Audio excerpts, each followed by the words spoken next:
नमस्कार साथियों, स्वागत है आप सबका target classes with Hari sir में। हमारा हिंदी पेडागॉजी का सेशन चल रहा था, जिसमें आपने लास्ट में प्रश्न देखे थे। आज उसी के आगे प्रश्न लेके आए हैं। सबसे पहले आपको बता दें, जो हमारे चैनल पर नए हैं प्लीज़ चैनल को सब्सक्राइब करके बेल आइकन को प्रेस कर दें, जिससे भी नए वीडियो का नोटिफिकेशन आपको टाइम से मिल सके। चलिए देखते हैं आज का फर्स्ट क्वेश्चन। आज का फर्स्ट क्वेश्चन है कि टेलीविज़न अधिगम सामग्री है। जो टेलीविज़न आपका है, यह कौन सी अधिगम सामग्री है? श्रव्य अधिगम सामग्री या दृश्य अधिगम सामग्री या श्रव्य दृश्य अधिगम सामग्री, या इनमें से कोई नहीं? तो कौन सी हो जाएगी? जो आपका टेलीविज़न है तो कौन सी है? ऑप्शन आपका इसी सही हो जाएगा। ये आपका श्रव्य दृश्य दोनों अधिगम सामग्री है।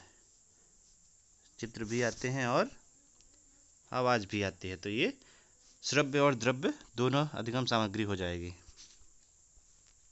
नेक्स्ट है कि अधोलिखित में से बोलने की दक्षता के विकास में सहायक नहीं है। जो बोलने की क्षमता होती है, इसके विकास में कौन सा सहायक नहीं है?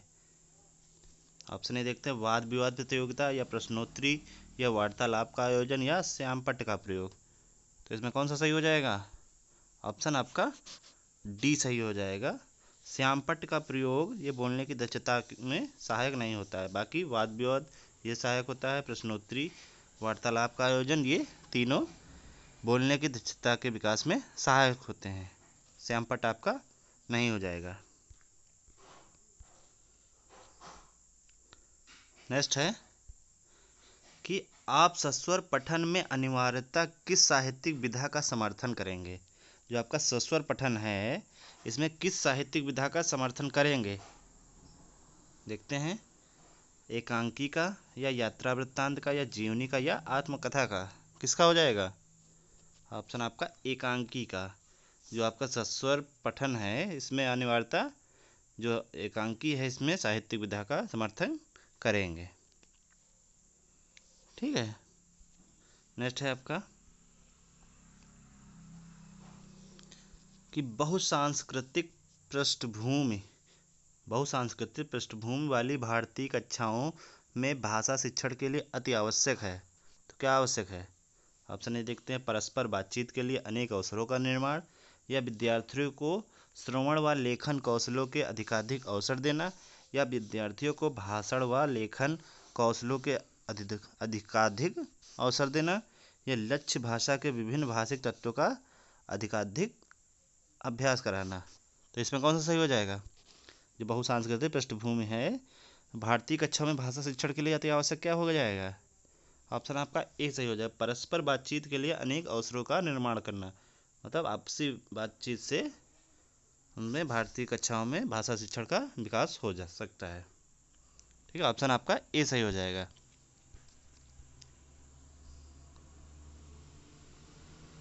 नेक्स्ट है कि प्राथमिक स्तर पर बहुसांस्कृतिक पृष्ठभूमि वाली कक्षा में बच्चे लक्ष्य भाषा के परिवेश से भाषा अर्जित करते हुए क्या करते हैं? ऑप्शन ए देखते हैं, लक्ष्य भाषा की अपनी भाषा से तुलना करते हैं, या धीमे धीमे भाषा के रचनात्मक प्रयोग का अभ्यास करने लगते हैं, या उसे शुद्ध अशुद्ध के रूप में पहचानते हैं, या व्याकरणिक नियमों की शुद्धता को परखते हैं। तो इसमें कौन सा सही हो जाएगा? ऑप्शन आपका बी सही हो जाएगा, धीमे धीमे भाषा के रचनात्मक प्रयोग का अभ्यास करने लगते हैं। जो प्राथमिक स्तर पर बहुसांस्कृतिक पृष्ठभूमि वाली कक्षा है, ये लक्ष्य भाषा के परिवेश में भाषा अर्जन के लिए धीमे धीमे भाषा के रचनात्मक प्रयोग का अभ्यास करने लगते हैं। ऑप्शन आपका बी सही हो जाएगा।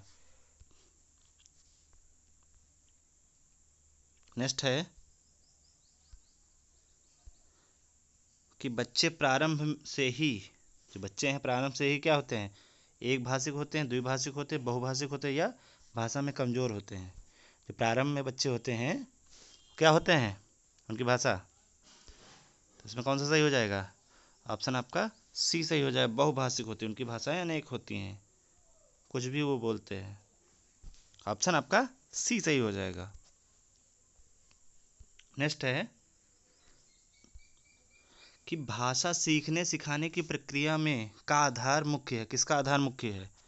पाठ्य पुस्तक का, या समाज सांस्कृतिक परिवेश का, या शिक्षक द्वारा अर्थ बताना, या शब्दकोश देखना?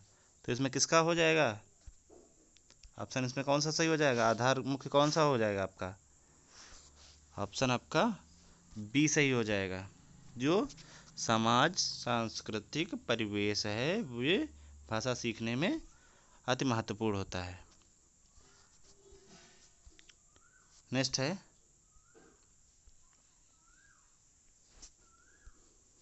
कि दो भाषा बोलने वाले बच्चे के संदर्भ में निम्नलिखित में से कौन सा कथन सही नहीं है।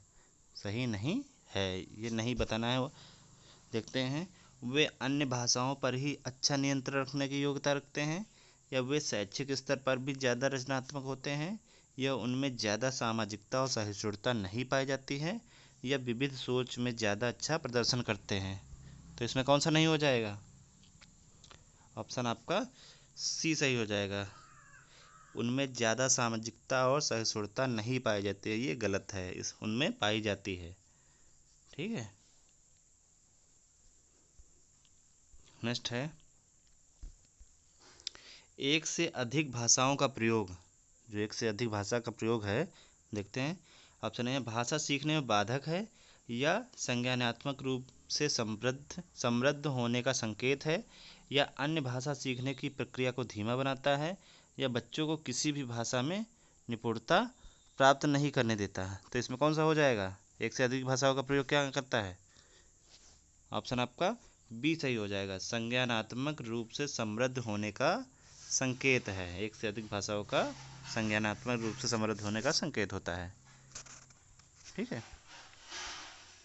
नेक्स्ट आपका आ जाएगा कि बहुभाषिक कक्षा में शिक्षक में इतनी योग्यता अवश्य हो कि वह, मतलब एक जो शिक्षक है बहुभाषिक कक्षा में, शिक्षक की योग्यता की क्या होनी चाहिए। ऑप्शन देखते हैं, सरल प्रश्न बना सके, या सभी बच्चों की मातृभाषा की संरचनाओं को जान सके, या पाठ्य पुस्तक को जल्दी पूर्ण करा सके, या विभिन्न भाषाओं में पाठों की विषय वस्तु का शब्दशः अनुवाद कर सके। तो इसमें कौन सा सही हो जाएगा, जो बहुभाषिक कक्षा में शिक्षक की क्या योग्यता होनी चाहिए, ऑप्शन आपका बी सही हो जाएगा। सभी बच्चों की मातृभाषा की संरचनाओं को जान सके, पहले बच्चों की मातृभाषा को जान सके, ये उसमें एक शिक्षक में योग्यता होनी चाहिए। नेक्स्ट है मौखिक भाव प्रकाशन के साधन है। जो मौखिक भाव है उसके प्रकाशन के साधन कौन सा है, सत्संग है, संवाद पाठ है, नाटक प्रयोग है, या उपरोक्त सभी। तो कौन से हो जाएंगे, आपके चारों हो जाएंगे, उपरोक्त सभी, ऑप्शन डी सही हो जाएगा। सत्संग से, संवाद पाठ से, या नाटक प्रयोग से, ये मौखिक भाव प्रकाशन के साधन हैं। नेक्स्ट है शब्द पठन और शाब्दिक पठन है। जो शब्द पठन और शाब्दिक पठन क्या है, ऑप्शन ए देखते हैं, एक ही प्रत्यय है, या मौन पाठन है, या वर्ण पठन है, या शाब्दिक पठन है। तो इसमें कौन सा हो जाएगा, ऑप्शन आपका बी सही हो जाएगा, मौन पठन। शब्द पठन और शाब्दिक पठन मौन पठन है। नेक्स्ट है मौखिक अभिव्यक्ति का कौशल किस श्रेणी का माना जाता है। जो मौखिक अभिव्यक्ति का कौशल है वो किस श्रेणी का माना जाता है, ऑप्शन है निम्न श्रेणी का, या मध्यम श्रेणी का, या उच्च श्रेणी का, या इनमें से कोई नहीं। तो मौखिक अभिव्यक्ति किस श्रेणी का माना जाता है, कौन सा सही हो जाएगा, ऑप्शन आपका सी सही हो जाएगा, उच्च श्रेणी का होता है। मौखिक अभिव्यक्ति उच्च श्रेणी का होता है। नेक्स्ट है मौखिक अभिव्यक्ति अधिक है। क्या अधिक है, सरल है, या सुविधाजनक है, या सरल और सुविधाजनक दोनों है, या इनमें से कोई नहीं। तो कौन सा सही हो जाएगा, ऑप्शन आपका सी सही हो जाएगा, सरल और सुविधाजनक दोनों है। मौखिक अभिव्यक्ति सरल और सुविधाजनक दोनों है।